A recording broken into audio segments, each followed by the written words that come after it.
Hello, this is Stephen Nojiri, and this is another Tada Genji tradition video. This is actually a two-part video. So this video series, if you will, this two-part series is going to be called Visions of Hachiman Daibosatsu. Now, it's going to discuss these following topics if you look at your screen. The first video is going to emphasize, it's going to focus on who is Hachiman Daibosatsu. And the second video is going to focus on the vision of Genji Yorimitsu. Now, we're going to utilize several sources, but several sources behind the scenes, but ultimately we're going to rely on two main sources, and that's going to be the Jino Shotoki and the Tada Genji family documents. So, the Jino Shotoki is a Southern court text, but over time it became an official holy text, if you will, of Shinto. So in the beginning, it was a Southern court document, but over time, it has actually become a holy text of Shinto. It is historical, political, religious, etc., etc., etc. So the document's overall structure is that it goes through the history of the emperors. It starts with the deities, and then it moves into the sort of earthly emperors, and it's a history book in that regard, but it contains a lot of philosophy and a lot of data. There's a lot of history, a lot of philosophy, politics, religious ideas, etc., found within this sort of chronology of the emperors. So it has, like I said, it's a Shinto holy text because of this amount of historical detail, and it's about the emperors, but it's from the Southern court perspective. So it was written by a Southern court leader named Kitabatake Chikafusa. So, and the first draft was written in 1339 while Kitabatake was held up at one of the Southern court castles. Now the castle's name was Odaji, but Oda Castle. It has nothing to do with Oda Nobunaga, so don't link those together. It just happens to be pronounced Oda. So Odaji. So there was a castle called Odaji, and he was being sieged there. And while he was being sieged, he actually wrote the first draft of the Jino Shotoki. Now this document was the Jino Shotoki was finalized in 1343. So first draft, 39, finalized in 43. And as I said, the purpose of the document is to explain the true Southern court's history, ideology, religion, politics, and just essentially serve as a history book for future generations. Now, as for the Tada Genji documents, we'll mostly use genealogy charts and family records. And while that may seem sort of odd or confusing for people listening to this video, you got to understand that the family records and the genealogies are full of historical, religious, and political teachings. Similar to the Jino Shotoki. So the Jino Shotoki is a genealogy of the emperors, but it's filled with historical, religious, and political teachings. So the Tada Genji documents are the same thing. Old samurai clans didn't separate these things into different categories. So as a Tada Genji descendant, you wouldn't just learn basic genealogy and history. When you're learning genealogy and history, you're also getting the full transmission of the history, the genealogy, and the religion, and the politics, and the military science and tactics, etc., etc. So this all comes as one.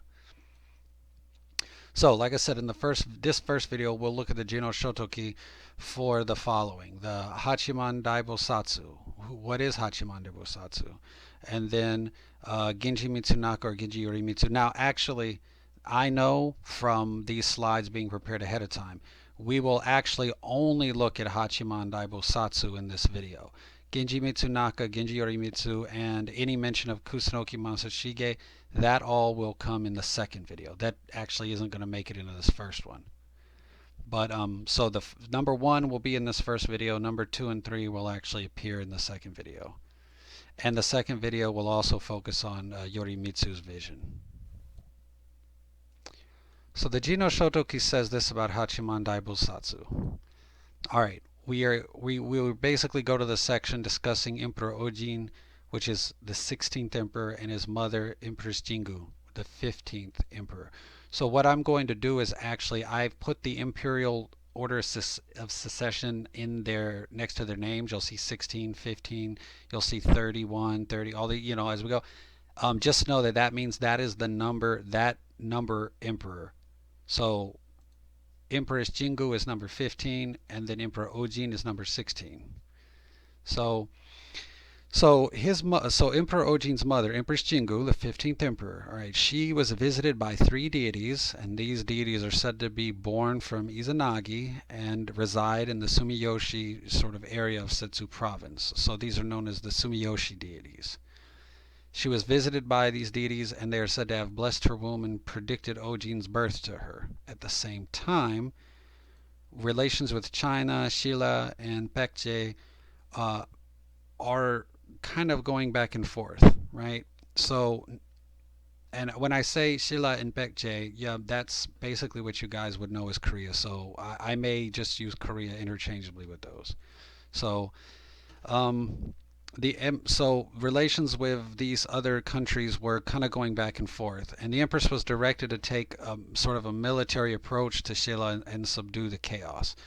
And this ultimately ended with the pacification of the chaos, and Japan and Shilla, Korea, basically became trade and cultural partners.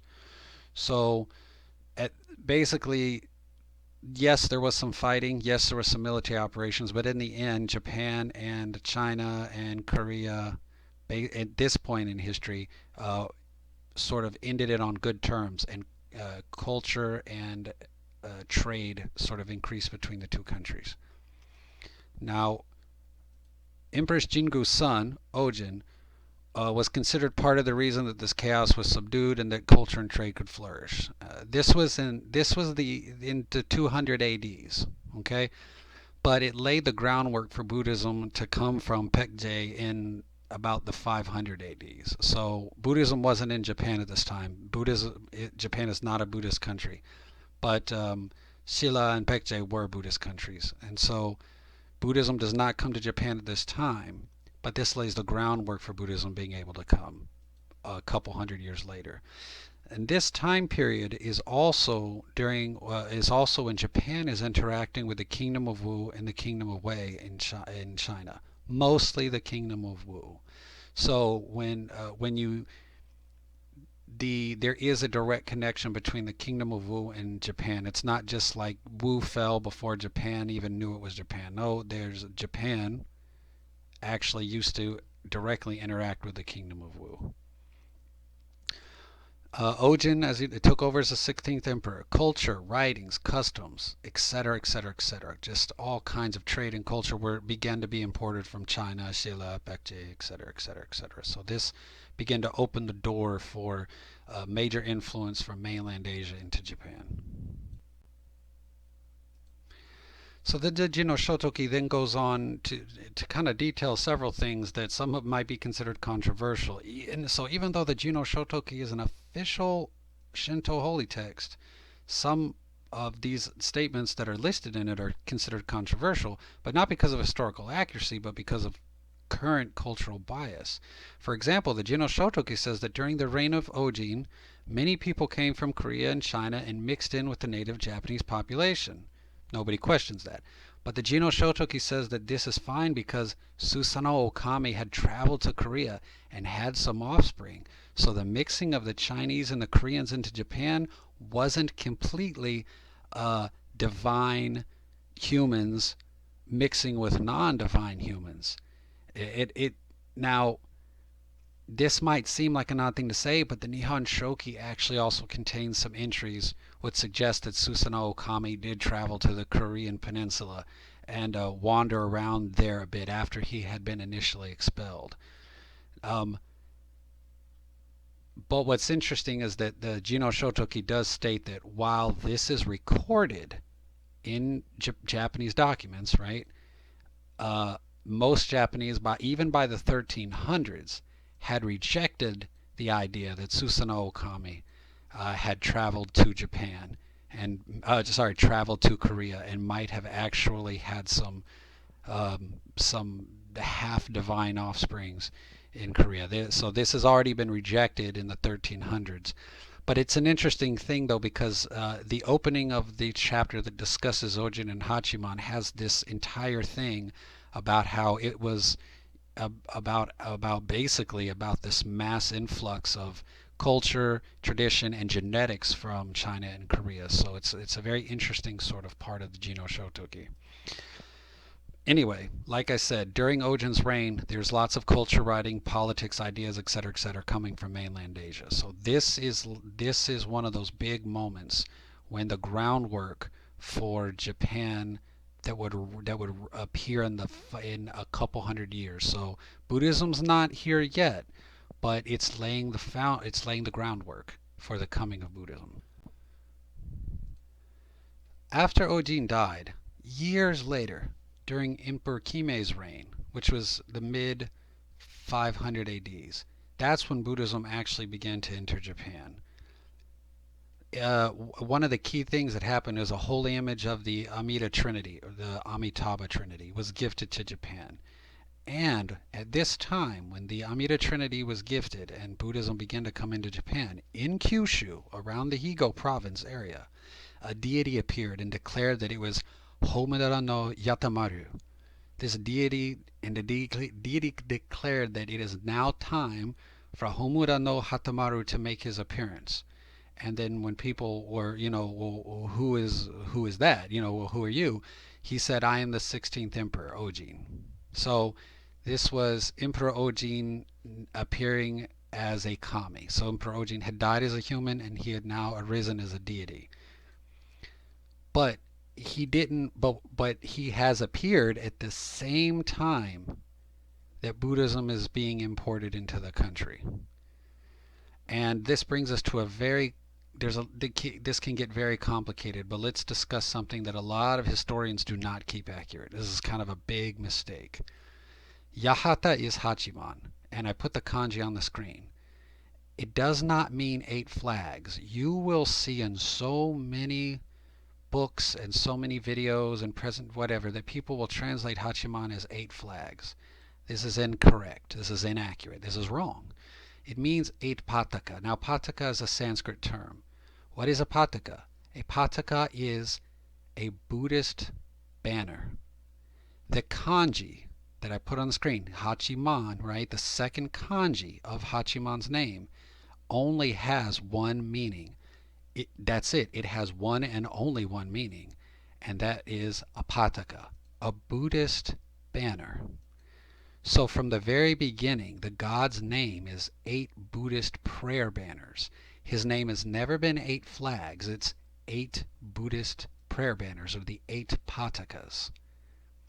So with that in mind, let's keep going.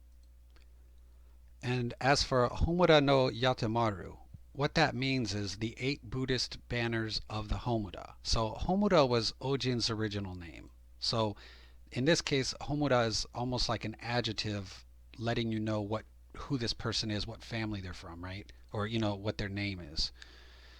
And Yataha is another way of pronouncing Hachiman. It means 8 Buddhist prayer banners, or 8 patakas. And Maru on the end is just the ending for a boy's name. So it's almost like saying, so we can understand that Homura no Yatamaru actually means the boy of the 8 Buddhist banners of the Homura, or the Homura boy of the 8 Buddhist banners. So we're getting this idea that this is almost like the child phase of a deity that's going to become an adult at some point. You see what I'm saying? So there's this idea that this is step 1 of a multi-step process because of the way this name is. And then so the name clocks it with Ojin, clocks it as Buddhist, and clocks it as like phase 1 of a larger phase, of a larger project, so to speak. So this deity, remember, this deity first appeared when Buddhism was being brought to Japan, when that Amida Trinity was brought over. And it is no coincidence that the deity has a Buddhist name and is Emperor Ojin. The Emperor Ojin, who is the emperor who set up the groundwork for Buddhism to make its way to Japan. So, despite what some scholars, historians, and Shinto priests may say, it's very clear that Hachiman Daibosatsu was clearly related to Buddhism flourishing in Japan from the very beginning. So Yahatamaru was installed at the Usa Shrine in Busan province, and upon becoming an official deity, they begin to refer to him as Hachiman. So they dropped the Maru off, right? The sort of the childish name part was dropped off, and he became Hachiman. Uh, Same kanji, but pronounced in a more formalized way. So now he's Hachiman, the 8 Buddhist prayer banners. He's installed at a Shinto shrine initially because now this is the important part that everyone needs to remember. People say if he's 8 Buddhist prayer banners, why is he installed at a shrine? But remember, he's installed at a Shinto shrine initially because Buddhism was new to the country and the Japanese court was still very hesitant to allow Buddhism to flourish. At this time, Hachiman remained a kami, even though he's clearly related to Buddhism, because Buddhism had a very slow start in Japan. We're talking the early 500 ADs. Okay? Emperor Kime, Emperor 30, introduced Buddhism, but the Mononobe and the Nakatomi clans opposed it. Next, you had Emperor Bidatsu 31, who became emperor in 572, but Buddhism was still being opposed. It wasn't until, and then you had Emperor Yomei, number 32. Now he revered Buddhism and he pushed hard for Buddhism. And one of his sons, which is Prince Shotoku, which while he was alive was known as Prince Umayado, and then sort of after he died he became known as Prince Shotoku. So this is the same Shotoku of the Shotoku Jingunden, by the way. So Prince Umayado becomes a major figure in clearing the way for Buddhism. During Empress Suiki, number 34, Prince Umayado, Prince Shotoku, built more than 40 temples, and this is when Buddhism begins to flourish. This is the 600 AD time period. This is why Hachiman was initially enshrined as a kami, because when he first made his presence known, Buddhism was not in the country. Buddhism was not a religion that was being practiced. It was new. The emperor liked it, but it wasn't being accepted. So you can't enshrine a Buddhist deity if there's no temples to enshrine him in. That is why he was enshrined at Usa Shrine, not a Buddhist temple. It was in the reign of Emperor Shomu, number 45, that this is when Buddhism saw it a profoundly deep and far-reaching flourishing in Japan. So this is the 700s, okay, and this is when Buddhism locks in, okay. Todaiji was constructed, and which is a major temple, was constructed, and there are many other buildings and institutions. At this time, several envoys are sent to China, Korea, India to bring back Buddhism and other sort of culture and political teachings. 700s, very happening time. It was during this time that Hachiman declared that it wanted to be a Dharma protector and be installed at Todaiji Temple. Word of this made its way to Emperor Shomu, and Shomu then actually went to Usa, met with Hachiman. And to be sure of Hachiman's loyalty to the Dharma, Hachiman was formally initiated into Buddhism and made an official Dharma protector. Now, I need to take the moment here and say that, and we'll discuss this in a later slide, according to the Genji tradition, Hachiman was already Buddhist, but in order to let the emperor know for sure that he was Buddhist, then he again took his 3 refuge vows and became a Dharma protector formally in front of the emperor and stuff, so that the emperor would know for sure that, yeah, he's a Dharma protector. So once this issue about him being a Dharma protector is settled, he's invited to travel to Todaiji and protect Dharma. But the Usa Shrine was so used to having him, they also sort of begged the deity to keep watching over the shrine. And he was also invited to Iwashimizu Shrine. So at this point, basically over time, the deity Hachiman Daibosatsu gets invited and enshrined in hundreds of temples and shrines around Japan. Over time, not all at once, but over time, there's Hachiman shrines all over. And every place there's a Hachiman shrine, Hachiman's been invited to be able to come and be. Okay, so let's talk about some important facts or some important points that we need to be. At no point is he just a Shinto deity. There are so many people who write this and say this and teach this, and honestly, they haven't really studied the topic. At no point is he just a Shinto deity. He's always been associated with Buddhism. His very name means the 8 patakas, or the 8 Buddhist prayer banners. You can't escape the fact that his very name is a Buddhist term.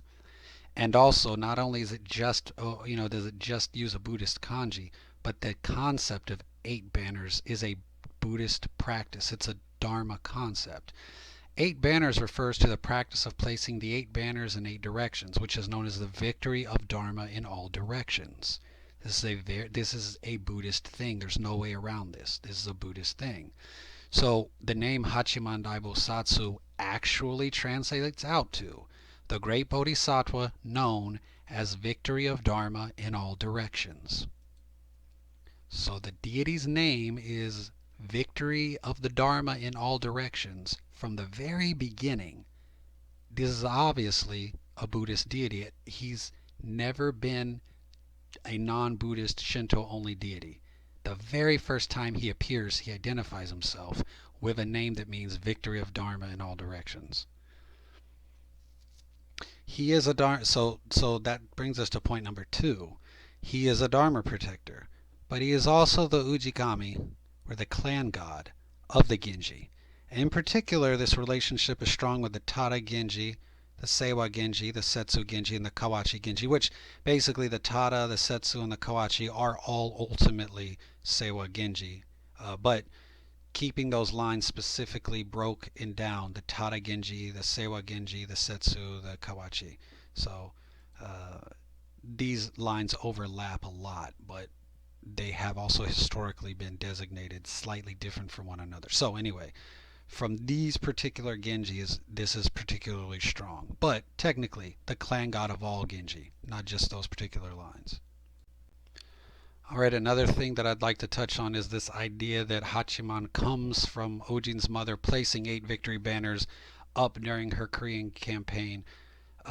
This is not found in any historical manuals, and it doesn't make any sense. I don't know where this idea came from. You see at the bottom of the slide here, I say the idea of her doing this is not found in history, and it may be a post-Meiji type of propaganda as part of the Meiji government splitting Buddhism and Shinto. This claim doesn't make any sense because, one, 8 banners in 8 directions is a Buddhist practice. His mother wasn't Buddhist, so why would his mother do a Buddhist practice? It doesn't make sense. The 8 banners in 8 directions is not a Shinto thing, it's a Buddhist thing. So it doesn't make sense that she would do that and name him that, but it's not related to Buddhism. That doesn't make sense at all. Furthermore, the Jino Shotoki doesn't mention this at all. None of the Hachiman oracle records mention this at all. No Genji records mention this. I haven't seen this in any historical document. I've only heard a couple of modern day people say it or write it, but I have never seen it in any Hachiman documents from the actual historical period.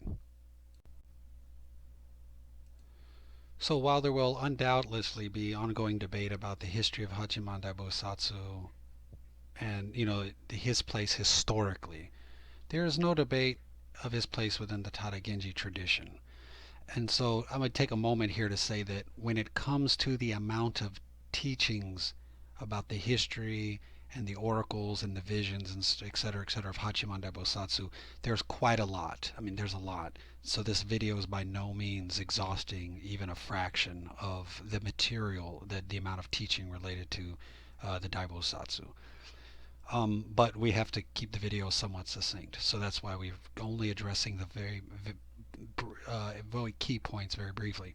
So there will always be debates about it, and people can always, fight or debate or, have difference of opinions of, what may have historically actually happened. But within the Tada Genji tradition, he is Hachiman Daibosatsu. He is a Dharma protector. He is a protector of Japan and its emperors, and he is the clan god of the Genji. Again, regardless of what historians may wish to fight over, being the actual history of the deity, this is the religious and cultural truth of the Genji, especially the Tada Genji line. So Hachiman Daibosatsu appears in the Tada Genji teachings very frequently as part of the family history and culture and part of religious teachings. So now let's take uh, let's look at a few examples from the teachings before we in part one. Okay, so first and foremost, Hachiman Daibosatsu will protect Japan so long as the country remains Buddhist. This has been one of the key foundational teachings of Hachiman, which oddly enough, let's talk for a moment about Japan becoming a non-Buddhist country during the Meiji period. Uh, the Meiji government forcefully separating Shinto and Buddhism. Japan even had the nerve, the audacity, to start calling Hachiman Okami instead of Daibosatsu, so calling him the great Shinto deity Hachiman instead of the great Bodhisattva Hachiman. So that actually goes directly against the teachings of Hachiman Daibosatsu. And according to those Genji teachings, this is why Hachiman Daibosatsu. Oh well, so with that, now the Genji teachings themselves don't talk about Manchuria or World War II, but the teaching is that Hachiman Daibosatsu will protect Japan so long as Japan is a Buddhist country. So with that teaching in mind, um, you could argue from a Genji perspective that this is why Hachiman Daibosatsu did not help Japan during the Manchuria period nor during World War II. Hachiman Daibosatsu only helps when Dharma is being defended and upheld.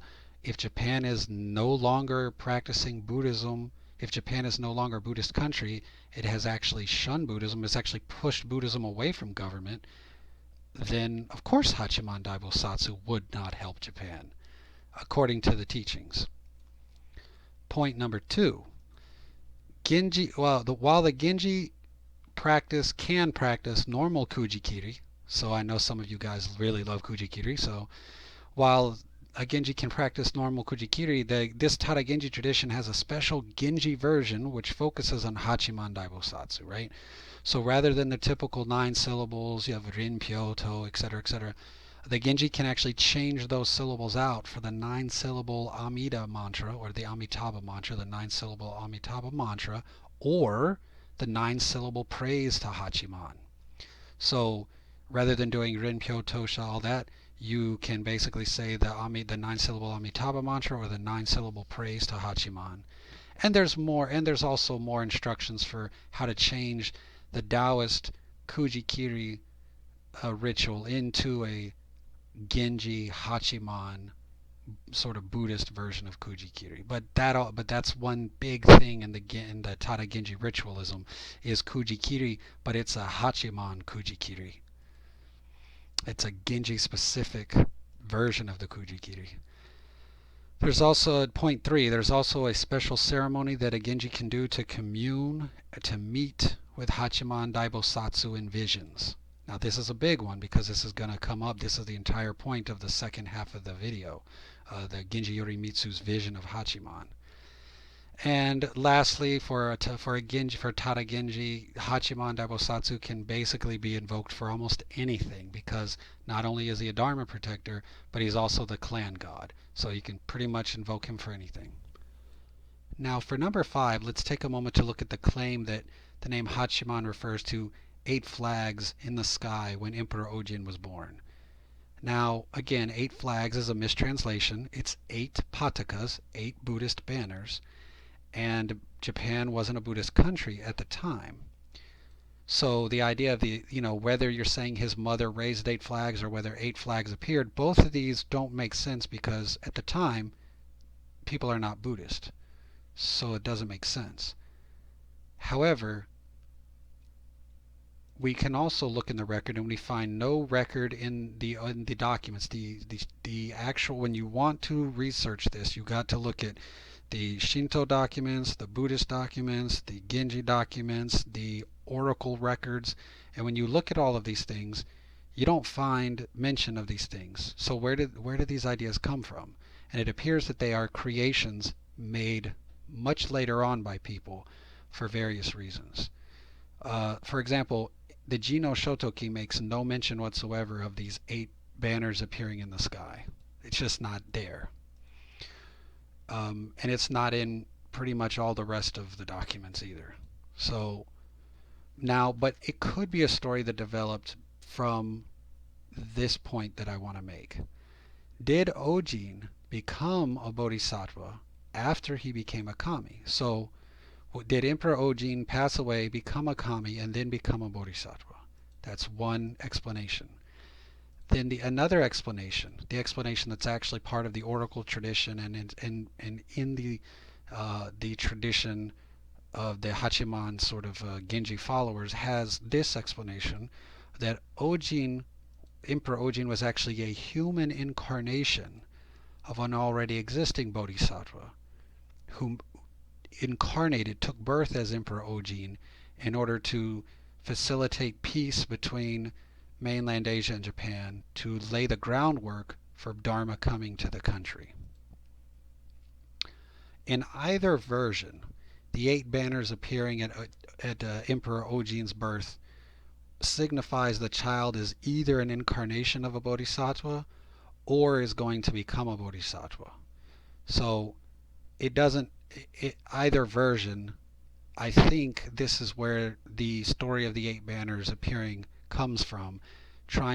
It's sort of a story that may be made up later on in history in order to sort of signify the point that Emperor Ojin was going to be a critical piece in bringing Dharma to Japan. Again, it appears that the 8 flags at his birth probably shouldn't be considered historical because it's not in any of the real records. It sort of just appears as a story later on, and it more than likely is there in order to facilitate this concept that he was either an incarnate bodhisattva or he was going to become a bodhisattva, but either way he was going to do bodhisattva activity that would benefit Japan. Now, Hachiman Daibosatsu being a bodhisattva before his birth as Emperor Ojin goes hand in hand with the belief and the teachings that Prince Shotoku was a bodhisattva who was born as Prince Shotoku. So within the Shotoku Jingunden, or within the Shotoku tradition, you either believe that he was born a prince, he was born human as a prince, and that he became a bodhisattva, or you believe that he was already a bodhisattva and that he was born incarnated as Prince Shotoku for the purpose of facilitating the spread of Buddhism in Japan. So that basically the belief is that these two have been bodhisattvas, Daibosatsus, long before they incarnated as Ojin and Shotoku. That their births as these imperial family members is for the purpose of bringing Buddhism to laying the groundwork to make Japan a Buddhist country. Now obviously this is something that cannot be proven or disproven, but one has to understand that this is the belief among the Genji samurai, particularly the Tada Genji samurai, or anybody studying the Shotoku Jingunden, etc., etc. Right? It's a belief. So as a belief, as a cultural practice, as a religious practice, political practice, it has cultural and religious and political truths and consequences and values. So while it can never be proven or disproven historically, it has truth in the fact that it directly affects the way people believe and view the world, and it directly affects the actions that they take. And point 6, so finally, as mentioned earlier, Hachiman Daibosatsu is a being, is a god of visions and oracles. And so the faithful Genji samurai takes heed of such visions and takes heed of such oracles from the Daibosatsu. So this is a part of Genji culture. So Hachiman Daibosatsu, he's a Dharma protector and he's the clan god. So visions of Hachiman, oracles of Hachiman, they're taken seriously.